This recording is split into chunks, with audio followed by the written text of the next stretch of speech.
일일농구 TV 오신 여러분 환영합니다. 저는 스포츠조선 유동현. 루키더 바스켓 이동환입니다. 4월 첫째 주 KBL 루멘 팩트 2부 순서 한번 진행을 해보도록 하겠습니다. 자, 댓글우선 정책에서 댓글부터 소화를 하고 가도록 할게요. 예, 장진수님이 가스가 6강 본능을 드러낸 게 김낙현의 초사이언 무드, 신승민의 능력 발휘. 가장 중요한 게 차바이가 수비만 하지 않고 공격도 같이 해주는 게 정말 크게 작용한 듯. 3점도 던지고 돌파도 해줘야 함. 예, 김낙현 초사이언 모드 인정. 진짜 엄청났습니다. 신승민 굿. 예, 그렇죠. 여기에 박봉진까지. 예. 괜찮았고 차바이 차바이가 좋아요. 예, 그러니까 차바이가 저는 개인적으로 이번 시즌에도 수비 5걸에 들어가야 된다는 생각이 들어요. 솔직히 저는 난 수비왕. 수비왕. 예, 사실 이제 올해의 수비수. 예, 올해 수비수. 예, 사실 이제 보통 이제 수비왕 하면 이제 문성곤, 이승현 이런 선수들 언급되는데 차바이가 진짜 이게 뭐랄까 포지션 안 가리고 다 막아요. 제가 본 바로는 1번부터 4번까지 다 막고. 근데 지금 이제 김낙현의 이 초사이언 모드가 계속 나올 수 있는 것도 이 차바이라는 선수가 상대 에이스 가드를 무조건 전담 마크하거든요. 상대 에이스급들을. 예, 이렇게 하다 보니까 김낙현이 약간의 수비에서 에너지를 좀 세이브를 하고 공격에서 자신의 어떤 강점을 최대한 발휘하는 쪽으로. 그리고 김낙현이 좀 더 노련해진 것도 있고 시즌 말미가 되면서 이게 좀 시너지 효과를 낸 게 아닌가 그런 생각이 듭니다. 네. 그렇습니다. 그래서 가스공사 이따가 또 말씀 갖다 드리고. 자, 네. 히데오 플라스크님 항상 잘 보고 있습니다. 이번 시즌 결산으로 10개 구단 감독 전략에 대한 리뷰 부탁드립니다. 저희가 전략을 할 수 있는 능력이 될지 모르겠지만 요거 킵해놨다가 한번 없을 때 잘 사용하도록 하겠습니다. 비시즌 때 각 팀 감독님들 스타일, 전술 스타일이라든지 이런 거 한번 하면 재밌을 것 같아요. 네. 지영구님께서 한 가지는 확실하다. DB는 확실한 골밑 수비가 되고 리바운드 할 수 있는 센터형 외인 선수가 필요하고 예전 오너워크 같은 그렇습니다. 그래서 김종규가 몸빵형 센터도 아니잖아 그랬는데 지난주에 사실 이동환 기자가 그런 스타일이 꼭 필요하다. DB는 안 그러면 빅 라인업이 좋지가 않아진다. 뭐 이렇게 그렇죠. 얘기를 했는데 동의합니다. 네, 좋습니다. 그리고 이제 신성광님이 역시나 김낙현 없네요. 못할 때 몸무게 얘기. 단점 문제점. 6나 MVP급으로 잘할 때 무관심. 예. 기자님들은 심할 정도로 무관심. 아니에요. 섭섭함을 얘기하셨어요. 아니 잘한다고 몇 번을 얘기했는데 그리고 네. 김낙현은 굳은 자입니다. 그렇죠. 그냥 잘하는 선수예요. 원래 잘하는 선수죠. 네. 잘하는데 더 잘해서 더 네. 잘한다 얘기를 하는 거고. 근데 사실 이제 뭐 이렇게 이제 말씀하시면 저희가 이제 조금 더 하고 싶은 말이 있는 게 저희가 김낙현 선수한테만 그런 건 아니에요. 그렇지. 그러니까 이게 저희는 이제 항상 더 잘하는 선수들 더 잘하길 바라는 마음으로 어떤 약점들 이런 것들 뭐 저희가 당장 뭐 KBL 베스트 5 선수들도 다 단점 얘기하지 않습니까? 이런 게 약하다, 이런 게 안 된다, 이런 얘기 하는 방송이라서 저희의 좀 색깔이라는 거 조금 이제 이해해 주시면 좋겠고 저희는 근데 대신에 또 칭찬할 때도 좀 확실하게 칭찬하도록 노력하겠습니다. 일부 방송 보십시오. 정규리그 1위 SK, 2위 KT에게 비판이 한 40% 들어있습니다. 그렇죠. 네. 뭐 작년에 챔프전 우승한 KGC도 저희가 그렇게 비판을 했는데요. 뭐. 네. 그렇습니다. 저희는 썸띵 유를 이제 추구를 합니다. 남들이 하는 얘기, 네. 뭐 크블 인생 이런 데서 남들이 하는 얘기만 하지 않습니까? 진부한 얘기, 네, 이런 얘기 안 해요. 저희는 그 좀 뒤집어서 하는 거 좋아하기 때문에 물론 그렇죠. 그러다 보면은 뭐 좀 더 심한 경우도 있고 있을 수 있는데 그거는 저희 잘못이고 대신에 저희 마음은 그렇지 않다라는 거. 그럼요. 네. 네. 잘하는 선수들은 잘하는 거고, 근데 거기에 뭐 단점이 없을 수가 없잖아요. 다 조금씩 얘기를 있죠. 하고 네. 저희가 진짜 비판받아야 될 건 받아야 될 건 뭐냐면 잘하는 선수인데 아예 언급조차 안 하는 거. 그쵸. 뭐 이런 거는 좀 비판을 해주셔도 됩니다. 네, 좋습니다. 자, 소아님이 어제 KCC, KGC 경기 보고 왔는데 한마디로 재미없었어요. 전략적으로 어쩔 수 없는 건 이해하지만 2시간 왕복 4시간 간 팬 입장에서 아쉬울 수밖에 이렇게. 그러니까 이게 문제인 거예요. 어떤 부분이 문제냐면 그러니까 로테이션을 돌렸을 때 경기력이 뚝 떨어지는 팀들이 있어요. 그렇죠. 그거는 이제 준비 부족이죠. 그러니까 SK나 KT 같은 경우에도 어제 총력전 플러스 약간 로테이션을 돌렸는데 굉장히 끈끈했잖아요. 그렇게 싸우라는 거예요. 이걸 뭐 그 팀 사정이 있기 때문에 팀 사정이 있고 뭐 6강 그걸 해야 되고 또 뭐 전술의 어떤 비밀 같은 보장을 해야 되고 부상자 보도 해야 되기 때문에 그런 부분은 알겠다 이거예요. 그러면 그 경기 어떤 질은 어느 정도 담보할 수 있도록 최선을 다해야지. 네. 그런 부분이 필요하다는 거죠. 그러니까 이분 같은 경우에는 솔직히 4시간 움직여서 갔다 왔는데 게임 재미없어. 그럼 다음에 가겠어요? 그렇죠. 안 가지. 그렇죠. 네. 나 같아도 출장 이렇게 갔는데 그 팀 막 이상하게 한다 그러면 온갖 정남이가 뚝 떨어지는데. 그렇죠. 네. 예, 저 시간과 에너지를 써서 팬분들은 이제 돈과 시간과 에너지를 다 써서 경기장에 가기 때문에, 그러니까 이게 시즌 말미에 여러 가지 변수들이 있어서 뭐 이제 운영 방식을 바꿀 수는 있지만은 그래도 기본적인 평균 이상은 좀 해줘야 된다. 예, 이런 그렇죠. 이제. 당연한 네. 거죠. 그거는 프로니까. 네. 근데 그런 경기들이 사실 막판 됐을 때 포기하면서 질이 훅 떨어지는 경우 있는데 이거는 다 같이 농구 감독님들이 반성을 해야 됩니다. 네, 좋습니다. 그리고 그레이색이야. 오랜만에 그레이색. 그레이색. 네. 예. I'm 그레이색. 예, 그렇죠. I'm grey. 예. 그레이 베이비님이 기자님들 DB에 마레이 같은 선수 있으면 성적이 좋았을 것 같은데 어떻게 보일까요? DB에 어울릴 것 같아요. 마레이 선수 이렇게 잘 어울리죠. 네. 잘 어울릴 것 같아요. 그리고 마레이는 어떤 팀 가서 다 잘 어울릴 겁니다. 네. 그러니까 마레이가 참 좋은 게 뭐 저희가 많이 얘기를 했지만은 공격 리바운드예요. 이게 무슨 효과가 있냐면 근본적으로 그 당장 그게 뭐 바로 득점으로 연결이 안 되더라도 포제션을 한번 늘려준다는데 굉장한 의미가 있어요. 그러니까 저 이때 얘기했지만 LG가 사실은 이제도 이관희의 이 야투 어떤 업앤다운은 사실은 계속 좀 안고 갔던 고민인데 이거 사실 걱정을 덜하게 만든 게 마레이의 공격 리바운드인 거니까. 그러니까 이관희 이제도가 좀 이제 야투 실패를 해도 혹은 밖에서 던진 점퍼들이 안 들어가도 마레이가 공격 리바운드들을 잡아서 포지션을 한 번 더 만들어주니까 이 야투율에 대한 어떤 부담이 좀 줄어드는 거예요. 예, 그러니까 이런 것들은 사실 어떤 팀이든 너무나 좋아할 부분이기 때문에 저는 마레이는 모든 팀들이 원할 스타일이 아닌가라는 생각이 듭니다. 물론 이제 마레이 선수가 이제 공격의 어떤 활동 폭이 떨어진다는 약점은 있어. 그래서 어떤 특수한 팀에 갔을 때는 그게 약점이 좀 부각이 되면서 그 선수의 가치가 좀 떨어질 수 있지만 기본적으로 그거를 이제 풍부한 활동력이라든가 이동환 기자가 말해줬던 그런 장점들로 다 메우고 있기 때문에 어떤 팀이 가도 이런 선수들은 굉장히 좋습니다. 그러니까 그 굳은 일의 어떤 끝판왕 그렇죠. 이런 선수들이기 때문에. 네.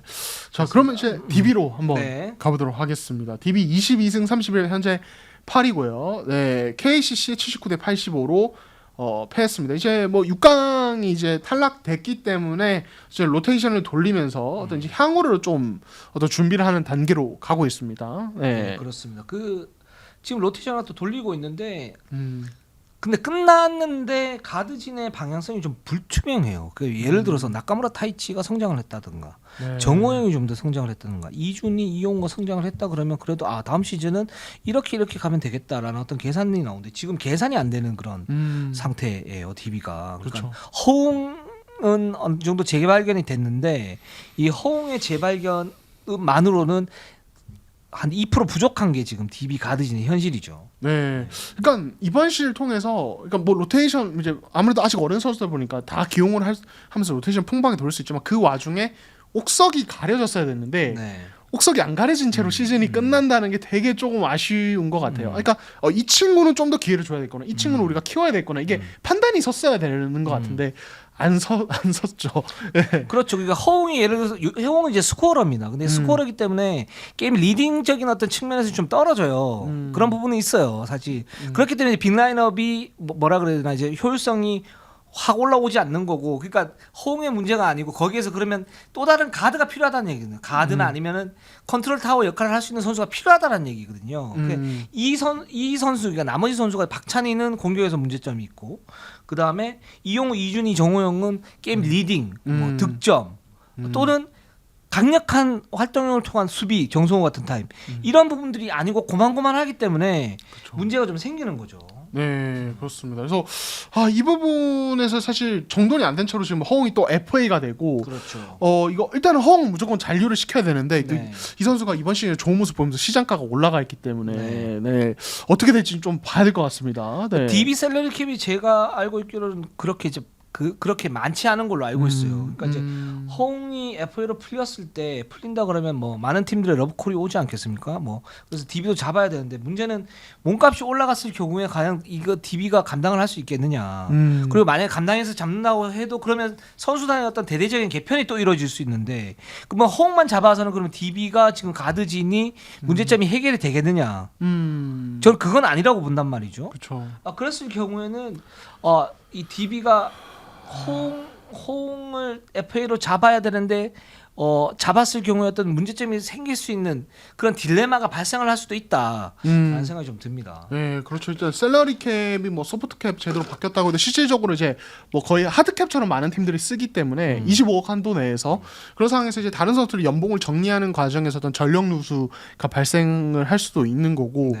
이 부분은 사실은 또 FA 영입을 노리거나 내부 FA 잡는 팀들이 모두 하는 고민이긴 하거든요. 그렇죠. 예, 그러니까 허웅을 잡으면 좋은데 잡아도 고민거리가 아직 많이 남아 있다는 게 DB는 네. 좀 약간 데미지가 있는 부분인 것 같고 역시 또 이제 어떻게 보면은 그렇게 그게 안 된다면 만약에 고민을 해보고 이게 좀 여의치 않다고 생각이 든다면 뭔가 좀 과감한 시도들이 좀 필요할 수도 있겠다 이런 생각도 들고요. 그렇습니다. 그리고 허웅이 또 DB에 남아 있을지 안 남아 있을지 좀 모르는 일이에요. 불확실하죠 아직. 네, 경쟁이 많이 붙게 된다면 호응이 이제 좀 더 좋은 조건을 가진 팀으로 옮길 수도 있는 그런 문제고요. 그렇기 때문에 이 부분에서는 DB가 좀 딜레마가 있고 그래서 근데 이제 DB 같은 경우에는 예를 들어서 리빌딩을 한다 그랬을 때는 호응을 잡으면서 호응 중심으로 뭔가 리빌딩을 할 수가 있는데 근데 좀 그런 상황도 아니란 얘기죠. 김정규가 있기 때문에 이 팀은 내년 시즌부터 또 무조건 반등을 노려야 되는 그쵸. 그런 이제 팀이기 때문에 여기에서 그 딜레마가 좀 가중이 되는 것 같습니다. 네. 근데 그렇게 본다면 현실적으로는 결국은 지금 뭐 이준이라든가 정호영이라든가 이용우 이런 선수들이 커줘야 되는 그런 부분들이고 아니면 박찬일 잘 활용을 해야 되는데 이게 가능성이 올 시즌에 뭐 보셔서 알겠지만 그렇게 많이 보이지 않기 때문에 DB가 비시즌 때 과연 어떤 행보를 보일까 이 부분이 굉장히 좀 초점이 맞춰질 수 있죠. 네.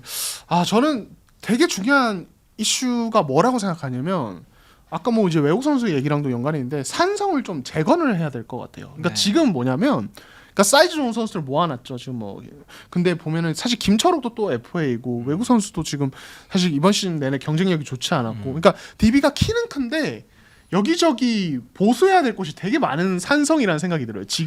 지금은 그리고 키가 큰데 극단적이야. 그러니까 네. 빅맨이 있고 가드가 있고 중간이 없어요. 그렇죠. 포워드가 없죠. 네, 포드가 없어요 지금 이 팀이. 그렇죠. 네. 이게 사실은 지난 수년 동안 이런 어떤 그런 부분들을 윤호영이라는 자원을 통해서 또 이상문 감독이 이제 철저하게 관리를 해주면서 메워왔는데 이제 윤호영도 이제 더 이상 이제 그것까지 버틸 수 없는 나이와 몸 상태가 된 것 같고 어떻게 보면 강상재 영입이 사실 그걸 노리는 어떤 부분이었다는 생각이 들거든요. 네. 근데 어쨌든 강상재가 시즌 중에 합류를 했고 이제 뭐 전환을 하는 단계이기 때문에 아직은 어떤 다듬어야 될 부분이 많단 말이에요. 결국에는 그렇다면은 그 과도기 안에서 어떤 팀을 딱 굳건하게 좀 끌고가줄 어떤 확실한 외국 선수. 저는 외국 선수 영입을 통한 산성 재건이 진짜 제일 중요한 것 같아요. 그래서 DB는 이 부분에 되게 에너지를 또 많이 써야 되지 않을까. 진짜 내부 FA 잡는 것도 중요하지만, 그러니까 어쨌든 증명이 됐죠. 아무리 뭐 이제 사이즈 큰 선수, 뭐 허웅이라는 선수가 또 스텝업하고 이렇게 해도 이 프론트 코트에서 이렇게 경쟁력이 갑자기 확 떨어져 있으면은 에너지 레벨과 이런 것도 떨어져 있으면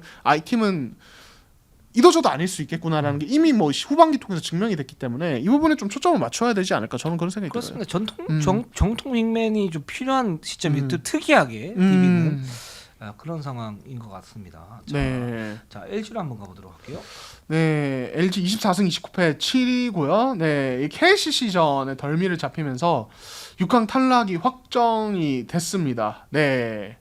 근데 제가 이제 그 삼성 KGC전 이 두 경기 현장에 있었는데 근데 좀 조심해 보였던 게 이게 사실은 삼성 같은 경우는 뭐 외국 선수들이 없었고 KGC 같은 경우는 로테이션을 좀 적극적으로 돌려서 되게 좀 6강을 노린 팀은 좀 무난하게 잡아줬어야 되는 경기라는 생각이 드는데 LG가 경기력이 되게 안 좋았어요. 네, 맞아요. 내용적으로. 그래서 조성원 감독도 그런 어떤 부분에 대해서 좀 얘기를 했을 정도였는데 이게 아니다 다를까 KCC가 전력을 다해서 오니까 이 경기를 져버리는 이런 상황이 벌어졌습니다. 네. 그렇습니다.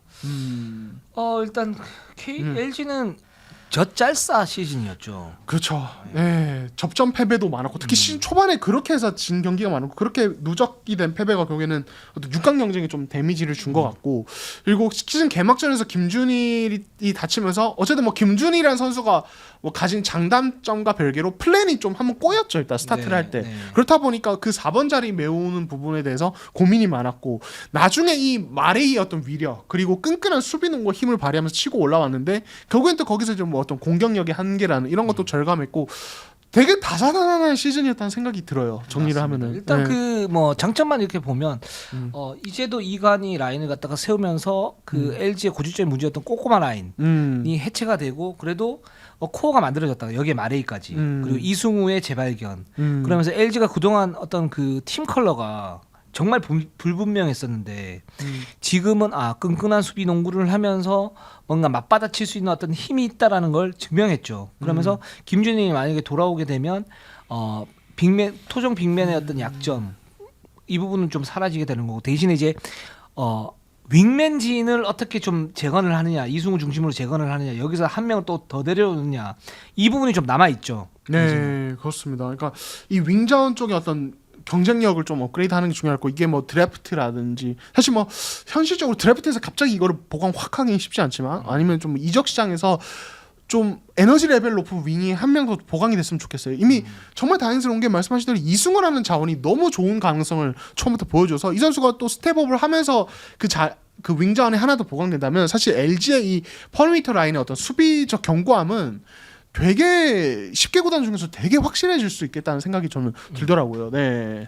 그리고 지금 LG가 좀 애매한데 6강에 실패를 했는데 지금 조성원 감독 거치가 좀 걸려 있습니다. 그러니까 이 조성원 감독이 그 내부적인 옵션으로 보면 올 시즌 이제 계약 이후에 재심을 하느냐 마느냐 뭐 이 부분이 좀 있는 것 같은데 LG가 또 어떤 그 프런트 결정을 할지 이 부분은 좀 궁금해요. 그러니까 올 시즌 이제 상당히 애매하죠. 잘 싸우긴 했는데 졌고 2% 좀 부족했다. 그러면 이 상태에서 그러면 조성호 감독이 1년, 2년 더 기회를 줄 것인가 아니면 여기서 또 다른 상태를 갖다 데리고 올 것인가 뭐 이런 부분들이 있는데 저는 잘 모르겠어요. 이 부분에 대해서. 그러니까 그렇죠. LG가 어떻게 해야 될지. 그러니까 조성호 감독이 공격적인 농구를 하겠다 그래서 수비적인 농구를 바꿨고 바꾼 거기보다 자연스럽게 그렇게 갔었죠. 그렇게 가면서 끈끈함을 만들어내긴 했는데 물론 이제 뭐 잘하셨던 부분도 있고 못하셨던 부분도 있는데 저는 한 1년 정도는 한 번 더 기회를 주는 것도 괜찮지 않을까라는 생각이 들긴 하지만 그건 뭐 LG 뭐 판단이니까. 네, 봐야 그렇습니다. 될 것 같아요. 네, 그러니까 원래 이제 3년 계약인데 이제 현재로서는 2+1 계약으로 네. 좀 알려져 있는 상황이고, 그러니까 저는 첫 시즌은 정말 여러 가지 다양한 시도를 한 시즌이었고 이번 시즌은 정말 어떻게 보면 좀 결과물을 내기 위한 조금 더 포커스를 조금 맞춘 시즌이라는 생각이 들어요. 그리고 저는 사실 LG 전력을 봤을 때 사실 시즌 전에 저희가 다 뭐 9위 얘기하지 않았습니까? 근데 어쨌든 7위예요. 그리고 그냥 7위도 아니고 6강이 거의 뭐 한 끗 차이로 좀 끝난 7위라서 이 정도면 사실은 기대치 대비 되게 잘한 시즌이라는 생각은 들긴 하거든요. 네. 잘 짜냈다. 걸레를 짜는 것도 아무나 짜내지 못해요. 그렇죠. 그것도 기술이 필요하고 되게 잘 짜야 되는데 어떻게 보면 이번 시즌 LG는 그 부분에서는 좋은 모습 보여준 것 같아서 저도 1년 더 기회를 두는 것도 구단에서 좀 괜찮지 않을까 뭐 이런 생각도 듭니다. 뭐 이건 저희의 영역은 아니기 때문에 LG가 잘 판단을 하겠죠. 네, 그렇습니다. 그래서 LG가 지금 올 시즌이 끝난 다음에 전력 보강을 어떻게 할지 저는 그 뭐 외국인 선수 이 옵션도 굉장히 좀 뭐랄까 좀 유감이었고 교체를 좀 했으면 좋았을 텐데라는 생각이 들었었고 지금 그리고 비시즌 때 어떤 트레이드나 아니면 어떤 선수 구성을 통해서 갈 것인지 지금 이 상태로면 6강을 갈 가능성보다는 떨어질 가능성이 좀 더 높은 시스템이긴 해요. 그렇죠. 네. 네. 그렇습니다. 자, 그다음에 이제 KGC 인삼공사 네. 보도록 하겠습니다. 31승 22패 현재 3위고요. 3위가 확정이 되어 있습니다. 네. 가스공사, KT, LG 졌고요. 가스공사, KT 잡았고, 네 그렇습니다. 네, 가스공사에 또 크게 대패를 했죠. 네, 일단은 뭐 이제 스페이맨이 지금 이제 부상으로 안 나오고 있는데 플레이오프는 뭐 문제 없이 출전을 할 거라고 합니다. 그리고 KGC가 지난 시즌에 3번 시드로 우승을 하지 않았습니까? 네. 이번에도 이게 재현이 가능한가? 사실 지난 시즌 플레이오프 스타트할 때 그 압도적인 전력은 아닙니다. 그렇죠. 예, 김세기 감독도 이 부분에 대해서는 작년만큼 강하지 않다. 예, 인정을 했고, 그래서 뭔가 약간의 약점들이 존재한 상황에서 단기전에서 이것까지 메워가면서 갈 수 있냐, 이게 되게 좀 중요한 키포인트인 것 같아요. 네, KGC 인삼공사 작년하고 달라진 점 설린저와 스페맨이죠. 그쵸, 이게 크죠. 네. 예, 설린저는 뭔가 뭐 저희가 뭐 자주 그런 표현 많이 썼던 것 같은 사람들이 농구도사였기 때문에 기술자였죠. 완전. 예. 네. 그리고 그게 단기전에서는 더더욱 빛이 나서 뭐 그냥 퍼펙트 10 이거 자체가 사실은 KGC라는 정말 좋은 팀이 기회가 만들어진 것이겠지만 설린저가 사실은 역할이 굉장히 컸습니다. 그러니까 어떤 부분이냐면 설린저가 또 좋았던 거는 KGC가 또 좋았던 예전에도 한번 얘기한 적이 있는데 이 선수 운동 능력이 평범해요. 그렇죠. 그래서 어떤 그 트랜지션 게임을 하거나 막 이럴 때 설린저가 힘들 수 있어. 근데 그 부분을 활동력이 좋은 문성곤이라든가 전성현이라든가 뭐 변준영이라든가 이런 선수들이 다 메워줬단 말이죠. 그렇죠. 거기에다가 설린저가 경기의 중심을 잡아주고 오세근과 그 합을 정확하게 맞추면서 골밑이 강화되고 거기에 따라서 외곽이 완전히 살아나는. 그러면서 전성현의 어떤 그 스크린 플레이를 정확하게 도와주면서 맥을 잡고 가니까 KGC가 그냥 확 올라온 거죠. 이길 수 있는 팀이 없어진 건데 과연 스펠맨은 과연 그 정도는 지금 아닌 것 같거든요. 그렇죠. 네, 그리고 네. 좀 불안한 게 뭐냐면 부상으로 지금 쉬었다 그래서 멀로가 많이 나왔는데 그리고 나서 어떤 손발의 호흡을 맞추지 않고 플레이오프를 임하게 된다는 얘기죠. 그러니까 그렇게 됐을 경우에는 과연 KGC가 그 자신의 어떤 온전한 전력을 다 발휘할 수 있겠느냐 여기서 좀 의문이 남는 거고 그게 좀 걱정이 되긴 합니다. 네. 네. 그리고 저는 개인적으로 약간 불안한 부분이 뭐냐면 KGC가 기본적으로 가진 전력은 좋은데 시즌 막바지에 이제 이 로테이션 돌리면서 그러니까 KGC가 원래 3점을 좀 많이 던지는 팀이거든요. 네. 뭐 KBL 역사에 손꼽히는 어떤 이제 3점 시도에 적극적인 팀인데 네. 근데 이게 로테이션 돌리면서 이게 더 심해졌어요. 그렇죠. 그러니까 이게 그러니까 어떻게 보면은 막바지에 약간 좋지 않은 어떤 뭐랄까 약간 작은 습관을 가지고 가는 거라서 이게 약간 개인적으로는 약간 걱정이 되는 부분. 이렇게 하다 갑자기 단기전 모드로 확 바뀔 수 있을까? 예. 그래서 사실은 저는 SK나 KT가 그런 방향성은 좋았던 것 같아요. 그러니까 로테이션을 돌리지만 그래도 단기전 모드로 확 바뀔 수 있도록 어느 정도 중심은 잡고 갔는데 KGC는 스펠맨도 쉬었고 그리고 이제 어떻게 보면은 이제 로테이션을 풍부하게 돌리면서 테스트를 많이 하는 와중에 기존에 가지고 있던 어떤 그 강점들이 그렇게 발휘가 많이 안 되는 어떤 운영을 좀 했었어요. 그래서 이게 단기전 모드 때 확 나올까? 그러니까 저는 그래서 첫 한두 경기 의외로 약간 불안할 수도 있겠다. 이기더라도. 예, 이런 생각이 약간 드는데 이거는 또 이제 뭐 지켜는 봐야겠죠. 또 KGC 팬분들이 이동하다 또 저러네. 왜 KGC만 가지고 그럴 수 있는데 그냥 저는 그냥 괜히 불안감이 들어서 주말에 현장에서 보고 이렇게 보면서 그런 게 들고 또 하나가 지금 변준영이 이거는 KGC 팬분들도 많이 지적을 하시는 부분인데 3월부터 좀 경기력이 안 좋아요. 예, 그러니까 어이없는 야투 미스, 레이업 미스, 턴오버가 너무 늘어나면서 갑자기 왜 저러냐? 이거 코로나 여파 아니냐라는 얘기가 많고 이게 과연 플레이오프 때 갑자기 좋아질까라는 좀 걱정도 개인적으로 좀 듭니다. 예. 그렇습니다. 근데 뭐 반등을 할 수 있는 부분은 작년도 이제 디펜딩 챔피언이잖아요. 오세근은 산전수전 다 겪은 선수고 여기에 문성곤이나 전성현도 이제는 플레이오프 경험이 쌓일 만큼 쌓인 선수들. 이거 변준영도 마찬가지고. 그렇죠. 그렇기 때문에 단기전에서는 확실히 그 굉장히 강력한 어떤 멤버를 가지고 있다라는 부분들이 있고 여기 이제 양희종이 어떻게 어떤 역할을 하느냐 굉장히 노련한 선수이기 때문에 플레이오프 그쵸. 또 달라질 수 있어요. 그리고 근데 이제 백업진이 사실은 좀 약하죠. 그러니까 그거를 이제 계속 이렇게 보충을 하려고 그랬는데 잘 되지는 않았죠. 그렇죠. 잘 되지 않았기 때문에 그래서 좀 봐야 될 것 같습니다. 네. 근데 KGC가 확실히 세긴 해요. 좋아요. 강한 팀이죠.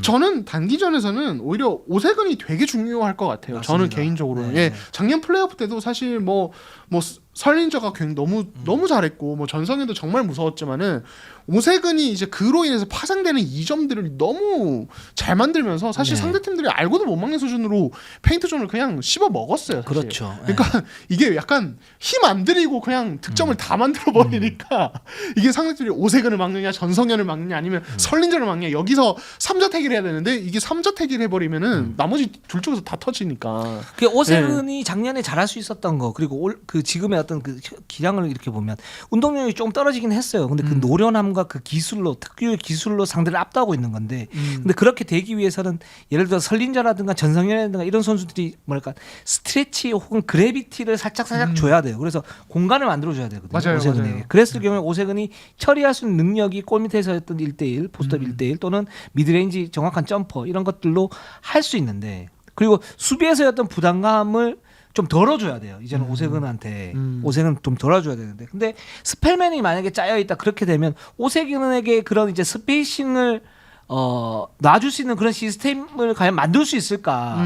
이 부분에서는 살짝 의문들이 있죠. 그렇게 되면 오세근의 어떤 위력이 조금 떨어질 수 있고 좀 떨어지게 된다면 KGC의 전체적인 어떤 전력 자체가 뭐랄까 좀 약간 약화될 수 있기 때문에 그래도 여전히 강하겠지만 그런 생각이 좀 들긴 합니다. 근데 오세근은 오세근이에요.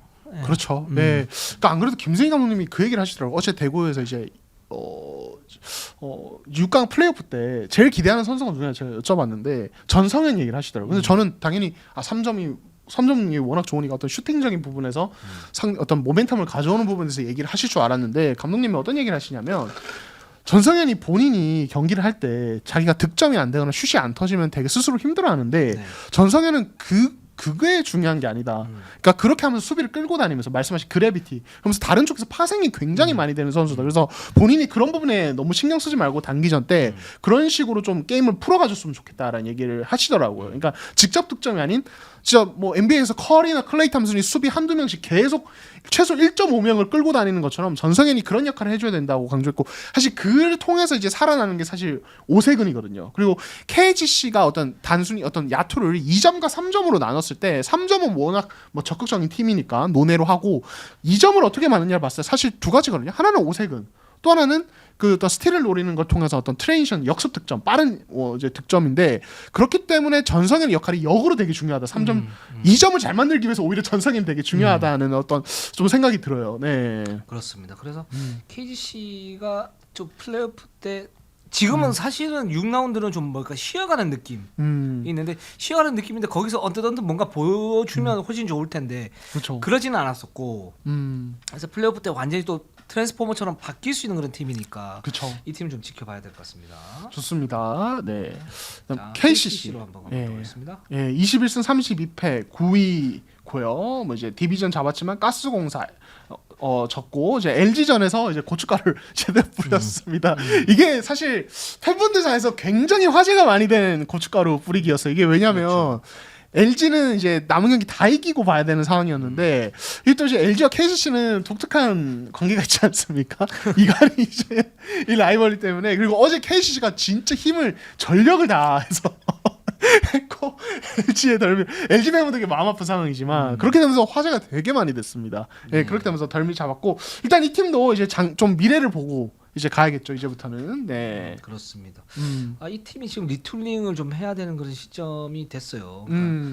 송교창은 이제 군대에 가야 될 것 같고, 네. 그다음에 라거나는 뭐 있을 것 같고요. 있게 되겠죠. 그렇죠. 이 옵션을 할 텐데 여기에서 이제 뭐 강력한 선수를 갖다 데리고 올 건지 또는 이 옵션을 데리고 올 건지 이건 좀 봐야 될 것 같고요. 제가 생각할 때 뭐 저희가 항상 얘기하지만 라거나가 잘하긴 하는데 라이벌이 될 수 있는 선수를 데리고 와야 된다. 그래서 서로 경쟁을 시켜야 된다. 그게 KCC의 어떤 그 객관적 전력을 올릴 수 있는 가장 효율적인 방법이다. 이렇게 얘기를 하는데 좀 지켜봐야 될 것 같고요. 왜냐하면 이번에 라타비우스 같은 경우는 이 옵션을 썼을 때 처참하게 실패하지 않았습니까? 너무 약했죠. 내부 FA가 지금 이정현 선수가 있고 정창영, 송창용, 함승호 이렇게 있는데 정창영 선수는 KCC가 잡을 가능성이 좀 뭐 현 시점에서 높다라고 그러고 지금 이정현이 좀 문제긴 해요. 그렇죠. 예, 그러니까 이정현이 정말 뭐 사실 노련하고 어떤 지난 수년 동안 KCC의 코어였지만 이 선수가 이제 나이가 적지 않고 저희가 자주 얘기했지만 어떤 이제 외곽 수비에서 어떤 약점, 에너지 약화 이런 것들이 있기 때문에 이 선수를 잡았을 때 이제는 단점들도 확실하게 존재를 하거든요. 명백하게. 그러니까 KCC가 잡는다고 했을 때 이 단점들을 어떤 커버를 할 수 있느냐 이 부분에 대한 고민이 필요합니다. 이게 안 되겠다 싶으면 사실은 좀 과감한 어떤 판단도 필요할 것 같고 이게 되게 키포인트죠. 네. 그래서 제가 볼 땐 그 KCC가 뭐 이건 섣부른 그 추측입니다. 그러니까 이정현 선수를 사인 앤 트레이드로 내놓을 수도 있는 그런 상태이고 그리고 뭔가 이제 많이 뒤흔들 것 같은 느낌이 들어요. 그 뭐 시장에서 뭐 이승현을 뭐 잡을 수도 있다 뭐 이런 얘기도 있는데 이것도 지켜봐야 될 것 같고요. 그래서 근데 또 하나는 뭐냐면 KCC가 예전처럼 이제 큰 손이냐 그렇게 봤을 때는 지금 살짝 좀 위축이 되어 있는 그런 상태이기 때문에 이제 그 부분에서도 예전처럼 그렇게 무리하게 거액을 이제 투자를 해가지고 뭔가 FA를 갖다 잡을 것 같지는 않다 이런 예측도 있고요. 그래서 여러 가지 좀 혼동 상황이 있는 상태입니다. 네, 그렇습니다. 사실 진짜 여러 가지 이야기가 많이 들리는데 진짜 확실하게 좀 작년부터 계속 일관적으로 들려오는 게 이적 시장에 대해서 예전만큼의 적극성은 보여주기 이제는 좀 힘든 구조다. 그렇게 되면 KCC 행보 방향성도 약간은 달라질 수 있는 거죠. 이 부분이 되게 중요한 것 같고 그리고 이제 가드진 재구성 문제가 결국에는 뭐 이정현 어떤 재계약 문제랑 다 맞닿아 있는 문제인데 네. 지금 이제 김지한을 다음 시즌에 포인트 가드로 쓰겠다고 전장희 감독이 이제 어느 정도 얘기를 한 상황에서 네. 이근희를 이제 어떤 이제 성장 코어로 가져가고 있고 그러면 여기에서 플러스 알파로 뭔가 이정현 잡든 혹은 이제 다른 선수를 영입하든 이 어떤 스타일의 선수가 필요한 것인가 그리고 어떤 식으로 로스터를 구성해야 돼 이 부분에 대해서 근본적인 어떤 고민이 필요한 것 같아요. 왜냐하면 지금까지는 KCC가 가드진을 엄청 풍부하게 가져가면서 했는데 사실은 이번 시즌 오히려 가드진에서 실제로 어떤 코트에서 플러스 마진을 낼 수 있는 좋은 자원은 그렇게 많지 않았단 말이에요. 그리고 부상에 다 시달리기도 했고 네. 그래서 저는 KCC가 이제는 조금 이제 다른 스타일의 위닝 팀으로 바뀌어야 되는 상이 아닌가라는 생각도 들어요. 좀 포워드들을 조금 더 영입을 많이 해서 190 이상의 어떤 좀 장신 자원들을 더 많이 영입을 하고 전체적인 로스터의 높이 자체를 키우면서 그 이제 어떤 특유의 에너지 넘치고 스피드 있는 농구를 하는 게 조금 더 효율적이지 않을까? 예, 이런 생각도 좀 많이 들더라고요. 그래서 예. 그 키가 이정현인 것 같아요. 그러니까 뭐냐면 KCC가 이정현을 잡을 수도 있는데 지금 이 방향을 본다면 가드진을 어느 정도 정리를 했는데 그 현실적으로 정리할 수 있는 가드진이 많지는 않아요. 그렇죠. 그 네. 상태에서 어떤 그 윙맨 자원이라든가 아니면 그 쓸 수 있는 그 대여를 데리고 와야 되는데 그 대여를 데리고 올 때 이정현을 이제 그 카드를 쓰면서 뭔가 사인 앤 트레이드 할 수 있는 그런 그 시스템이 지금 돼 있는 상태거든요. 그러니까 KCC 구단은 분명히 지금 뭐 그렇게 얘기를 할 겁니다. 뭐 이정현 뭐 잡아야지 이렇게 얘기를 할 거고 당연히 그 부분에 대해서는 저도 이견이 없는데 실제로 이렇게 보면 말씀하신 것처럼 그렇게 될 가능성이 충분히 있다라는 생각이 들고 그렇게 됐을 때 KCC가 판을 좀 많이 흔들지 않을까라는 생각이 좀 들고 또 하나는 예를 들어서 이승현을 노리고 있다 그랬을 때 이승현을 잡게 되면 나머지 선수 정리를 해야 되잖아요. 그렇죠. 이승현을 데리고 오는 방식도 어떻게 순수하게 FA로 데리고 올 것인지 아니면 뭔가 이제 사인 앤 트레이드를 데리고 올 것인지 이 부분도 좀 결정을 해야 되는 부분이고 만약에 데리고 온다면 그리고 데리고 왔을 때 그러면 이승현 중심으로 뭔가를 할 때 그렇게 되면 가드진의 어떤 정리가 착착착 되지 않겠습니까? 그랬을 때 뺄 선수 빼고 넣을 선수 넣으면서 거기에서 트레이드가 활발하게 이루어질 수 있는 거죠. 이제 이런 이제 일련의 작업들이 지금 시작점에 있다.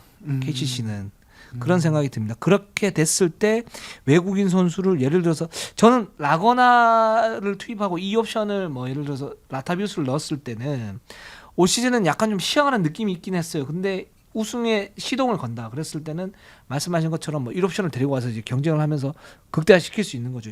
이렇게도 될 수 있는 부분이고. 그래서 KCC가 올 시즌 FA 시장에서 굉장히 뜨거운 팀이 될 수 있겠다라는 생각이 듭니다. 네. 아 좋습니다. 네네. 네.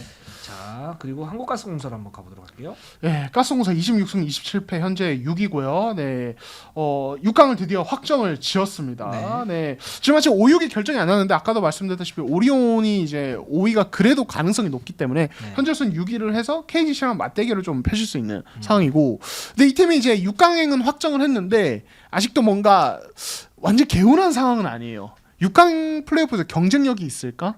거기서도 잘할 수 있을까? 유동 감독도 그런 얘기를 하시더라고요. 뭐 6강 가서 다행인데 감독으로서는 개인적으로 사실은 6강 정도에 만족을 할 수 있는 상황은 아니다. 다음을 봐야 되는데 그러려면 두경민 니콜슨이 그래도 올라와야 된다. 이 얘기를 계속 이제 하시거든요.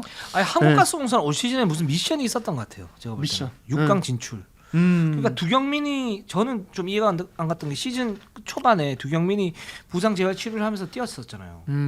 그게 뭐 내부적으로 어떤 상황이 있는지 모르겠는데 좀 급하다는 느낌이 좀 있었고 계속 이제 부상자를 좀 뭐랄까 좀 땡기면서 쓰는 그런 느낌이 있는데 그래서 결국 이제 6강 왔단 말이죠. 그렇죠. 6강 왔을 때 그럼 여기에서 호흡을 그러니까 한국가스공사가 그동안 뭐 이제 미션이 만 6강이었다면 여기서 호흡을 돌리고 올해는 6강 그 내년에 뭐 4강 뭐 이런 식으로 갈 건지 뭐 물론 최선을 다하겠지만 이제 그래도 선수단 분위기에 영향을 좀 미치게 되는 거니까 그런 부분이 있고 아 니콜슨이 지금 좀 많이 안 좋죠. 네. 그 플레이오프에서 과연 이 선수의 공격이 폭발할 것인가 수비는 기대할 게 없고 그렇죠. 네. 수비를 뭐 유동 감독이 최선을 다해서 살려보겠습니다 얘기를 했지만 쉽게 될 것 같지는 않아요. 그렇죠. 사실 니콜슨은 100% 컨디션일 때도 수비는 되게 약했던 선수라 제가 봤을 때는 니콜슨이 있을 때 수비에서 뭔가를 기대하는 건 사실 현실적으로 힘들고 그냥 어떻게 보면은 그냥 다른 국내 선수들이 더 많이 뛰어줘야 되는 그런 상황인 것 같고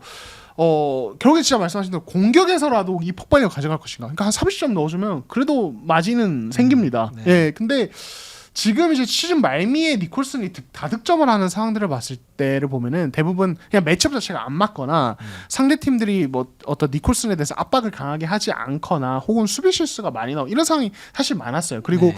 유동감이 그런 얘기를 하셨습니다. 지금 근육량이 많이 떨어져 있어서 본인이 좀 부상에 대한 어떤 우려도 좀 하면서 경기를 하고 있다. 조심하면서 하고 있다고 하는데 이걸 다른 말로 바꾸면은 부상을 안 당하는 걸 좀 중요하게 생각하면서 경기를 하고 있다는 얘기도 돼요. 그러니까 그렇죠. 이게 에너지를 다 쏟을 수가 없는 상황이라는 얘기죠. 팀이 아니고 개인의 방점을 찍고 있다는 얘기죠. 그렇죠. 네. 예, 이게 어떻게 보면 외국 선수니까 더더욱더 뭐 그럴 그럴 있는데, 수밖에 예. 없는 것 같고 네. 그렇다면은 이 니콜슨이 갑자기 6강에서 컨디션이 확 올라오거나 에너지 레벨 공격에서 뭔가 그 막 컵대회 또 보여줬던 막 엄청난 무브들과 막 그런 것들을 갑자기 막 확확 보여주면서 30점, 40점을 넣을 수 있냐 이것도 아닌 것 같아요. 제가 봤을 때는 거의 좀 원래보다 훨씬 더 단조롭게 픽앤팝 옵션에서 3점 던지고 골 밑에서 받아먹는 득점 정도로 좀 초점을 맞추게 되지 않을까. 이렇게 됐을 땐 결국에는 니콜슨을 또 결국에는 오래 쓰면 안 되는 거죠. 예, 그렇죠. 20분 정도로 제한이 필요해요. 그렇죠. 화이트를 활용을 하면서 그 어떤 니콜슨이 사실상 1.5 옵션 2명 쓴다고 생각을 하고 가야 되고 국내 선수진이 지금 그래도 경기력이 올라와 있기 때문에 이 로테이션을 통해서 뭐 이제 단기전에서 승부수를 봐야 되는 이런 상황이 아닐까라는 생각이 들어요. 네. 근데 여기서 또 이제 플랜 B가 있어요. 그게 또 이제 고민이 될 텐데 화이트가 잘해요. 그렇죠. 네. 네. 잘하고 그리고 김낙현, 두경민과 호흡이 훨씬 더 잘 맞고 그렇죠. 국내 선수들과 그러면서 시너지가 나오고 흐름을 잡고 가는 그런 느낌이 있는데 근데 이 화이트의 이런 그 뭐 골밑 수비에서의 어떤 한계는 있는데 열심히 한단 말이죠. 열심히 하고 어느 정도 버틸 수 있고 그렇죠. 그리고 외곽에서는 공격 옵션이 굉장히 다양해지죠. 화이트의 뭐 골밑 뭐 돌파도 있을 뿐만 아니고 그 미드레인지 점퍼라든가 뭐 이런 부분들이 좀 정확한 선수니까. 그러면서 두경민 뭐 김낙현과 티키타카를 통해 가지고 여기에서 여러 가지 이제 옵션들을 창출할 수 있단 말이죠. 그랬을 경우에 지금 이 굉장히 화려해 보이는데 실속이 없어 보이는 니콜스를 그러면 1옵션으로 두고 경기 출전 시간을 뭐 25에서 25분 그리고 화이트를 15분 이런 식으로 쓸 것인지 유동 감독 또는 니콜슨이 올라오지 않을 것 같기 때문에 20분 또는 화이트에게 좀 더 승부처에서 어떤 비중을 갖다 좀 더 크게 가지고 가면서 비중을 갖다 옮길 것인지 이거는 이 선택이 좀 중요하죠. 6강에서는. 네. 네. 그게 좀 필요해 보입니다. 예. 어떤 선택을 할 것인지에 대한 파악이. 예. 네, 그렇습니다. 그래서 지금 일단 뭐 KGC랑 붙긴 해야 되는데 이게 참 재밌는 게 이거 저희가 뭐 6강 플레이오프 예상을 하겠지만은 네. 이게 3점을 가장 많이 던진 팀이 맞아요. 예. 이거 되게 흥미로운 포인트예요. 근데 이렇게 됐을 경우 그래서 이제 매치업 상성이 만약에 두 팀이 붙게 되면 가스공사가 불리하진 않아요. 그렇죠. 제가 봤을 때는 위에 상위 팀 중에 제일 그래도 가스공사 입장에서는 뭐 약하다는 게 아니라 KGC가 상성상 그래도 그래도 그나마 괜찮다라고 판단할 만한 상대이긴 하거든요. 그렇죠. 네. 그래서 이제 그리고 또 이제 KGC가 이제 변준영에 대한 의존도, 그러니까 가드진의 어떤 해결을 못했기 때문에 여기에서 만약에 압박을 강하게 가한다면 KGC의 공격 뭐 시스템이 약간 이제 흐트러뜨릴 수 있는 그런 두경민이나 김낙현 그런 듀오이기 때문에 이 부분에서 한국가스공사가 과연 좀 어떤 방식으로 시스템을 가지고 가고 만약에 KGC하고 붙었을 경우에 어떤 방식으로 선수 기용을 할 건지 그리고 이 두 팀이 가장 수비가 빡세지 않습니까? 그렇죠. 네. 진짜 트랩이랑 이런 거 엄청 나올 것 같아요. 네, 네. 네. 근데 이제 저는 그런 생각이 들어요. 그러니까 KGC가 지금 사실 이제 뭐 로테이션 돌리면서 하면서 이제 좀 눈에 띄었던 것이 수비에서 그 특유의 트랩 수비 이런 것들이 막판에 전혀 하지 않았거든요. 네. 근데 가스공사 상대로 무조건 할 텐데 네. 이제 플레이오프 되면은 근데 이게 김낙현 같은 경우 특히 이런 KGC 트랩 수비에 대해서 어느 정도 뚫려도 약간 도가 터 있어요. 맞아요. 그거를 네. 역공을 많이 그 카운터를 먹였죠, 많이. 그렇죠. 네. 그래서 KGC가 트랩을 하더라도 이게 빈도 조절이 필요해 보이고 트랩을 하는 어떤 방식, 뭐 방향, 위치 이런 것들 디테일한 약간 변화가 필요해 보여요. 그래야 김낙현 김낙현이 노련하게 대처를 못하지. 두경민이나 김낙현 같은 선수들이 안 그러면 오히려 역으로 당할 수 있기 때문에 이런 부분도 되게 재밌는 포인트가 되지 않을까 싶습니다. 트랩의 빈도를 조절을 해야 될 거다. 안 그러면 김낙현, 두경민 정도의 클래스의 수준 선수들이면 그 경기 중간 중간에서 어떤 변형을 하면서 자신들의 어떤 리듬을 끌고 갈 수 있고 거기에 석점 찬스를 갖다 무더기로 만들어낼 수 있기 때문에 그 부분 좀 조심해야 될 것 같아요. 네. 그리고 뭐 하나만 덧붙이자면 이것도 뭐 얘기하겠지만 문성권이라는 최고의 공격 리바운더가 있기 때문에 네. 가스공사 리바운드가 최악이거든요. 그렇죠. 이거에 아무리 수비 잘해도 문성권한테 공격 리바운드 한 대가 허용하면 그때부터 모멘텀이 KGC로 넘어갑니다. 그래서 네. 이것도 굉장히 좀 중요한 포인트지 않을까라는 생각이 듭니다. 이거 뭐 네. 나중에 얘기 한번 해보도록 하겠습니다. 네, 두 팀이 만나게 되면 굉장히 박 터질 겁니다. 네. 굉장히 재밌을 것 같고요. 네. 자, 우리 방송 여기까지 하도록 하겠습니다. 우리는 항상 최선을 다하겠습니다. 네이버 유튜브 구독, 좋아요, 알람. 감사합니다. 그리고 수요일 날 만나요. 수요일 뵙겠습니다. 네.